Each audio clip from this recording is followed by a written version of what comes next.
Welcome to The Explainer. Today, we're diving right into a fascinating piece of source material that completely flips the script on how we view entrepreneurship. Instead of treating business like some purely secular, everyday pursuit or just a side hustle, this framework argues that building an enterprise is actually a primary, divine mandate. It's a really compelling look at a specific theological worldview, one that takes ancient biblical texts and maps them directly onto modern corporate strategy. Right out of the gate, the speaker comes out swinging against a super entrenched belief within their community. You know the one, the traditional mindset that says ministry is the real spiritual calling. And business? Well, business is just the mundane, secular engine you run in the background to pay for it all. But the source drops a truth bomb here, calling that idea a flat-out lie. And honestly, the single biggest theological error operating among kingdom-minded people today. So, we have to totally shift our perspective. Instead of that traditional view where your business is just a glorified ATM to fund ministry, this framework demands you look at the enterprise itself as your spiritual mandate. It's literally your altar. The business is presented as this massive territorial instrument, designed not just to make payroll, but to actively expand the reach of God's kingdom straight into the heart of society. To really grasp how this fascinating worldview operates, we are going to break down this theological blueprint into 5 key pillars: the divine business directive, occupying the modern gates, delay as spiritual cowardice, the bag with holes, and unlocking kingdom economics. Let's jump right into the first one. Pillar number 1, the divine business directive, Genesis as a business plan. This is where it gets incredibly interesting. The framework takes Genesis chapter 1, verse 28, and completely strips away the usual religious poetry. Instead, it treats it like the most aggressive entrepreneurial directive ever given. It maps these ancient commands right onto modern business strategy. Think about it. Multiply isn't just about growing a family. It's translated as scale. Be fruitful is a mandate to be productive. Fill the earth becomes massive market expansion. Subdue means stepping up to solve complex problems. And dominion, well, that translates directly to authority and leadership in your industry. According to the text, this right here is your foundational business plan. And that sets the stage perfectly for our second pillar, occupying the modern gates, the mandate to trade. To really illustrate this, the source points us over to the Gospel of Luke, chapter 19, focusing on a very specific Greek word, pragmati. It literally means to be actively trading, to diligently conduct business with serious energy and intention. The argument here is incredibly forceful. It suggests that getting out there and occupying the marketplace isn't just some optional suggestion for overachievers, it's the operating order. In fact, retreating from the business world isn't seen as being humble at all. It's actually viewed as an act of disobedience. The speaker then bridges that ancient concept right into our current reality. Historically, city gates were the absolute centers of judicial authority and economic power, right?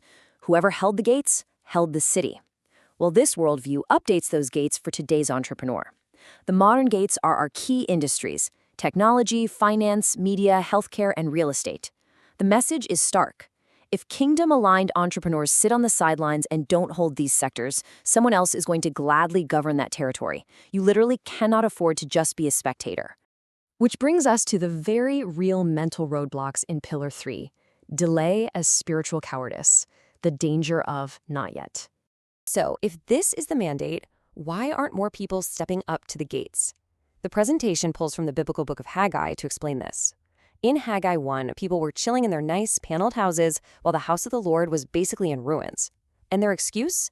The time has not yet come.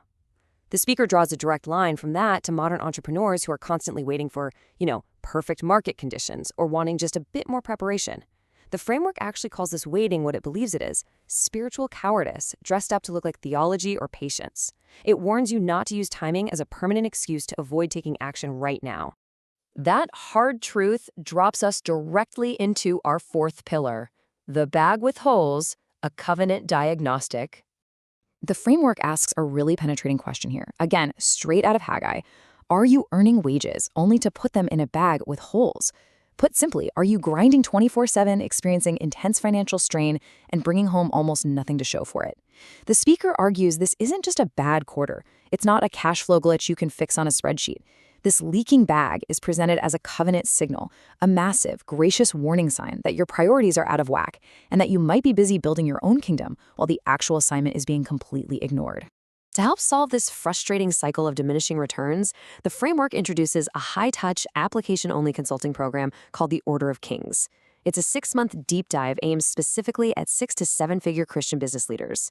The whole goal of the program is to help them rebuild their foundational alignment across faith, family, and finance so their business can finally operate as designed and, crucially, stop that metaphorical bag from leaking. And finally, for those who actually put in the hard work to realign everything, we hit the 5th pillar: unlocking kingdom economics, the promise of provision. Here, the explainer sets up a totally uncompromising contrast between two radically different economic systems. On one side, you've got what it calls the dark pharaoh economy. Built on a Babylon foundation, this system is all about debt, scarcity, and those agonizing diminishing returns we just talked about. But on the flip side, you have kingdom economics. Built on that Genesis 1 mandate, this system promises massive divine provision, true alignment, and a literal transfer of wealth to businesses that compete and serve with absolute excellence in the marketplace. And all of this builds up to the framework's ultimate promise. Citing Haggai chapter 2, verse 19, the text pinpoints the exact moment the tide turns. It says, "From this day forward, I will bless you." The big takeaway here is that this shift doesn't happen someday or whenever the market magically bounces back.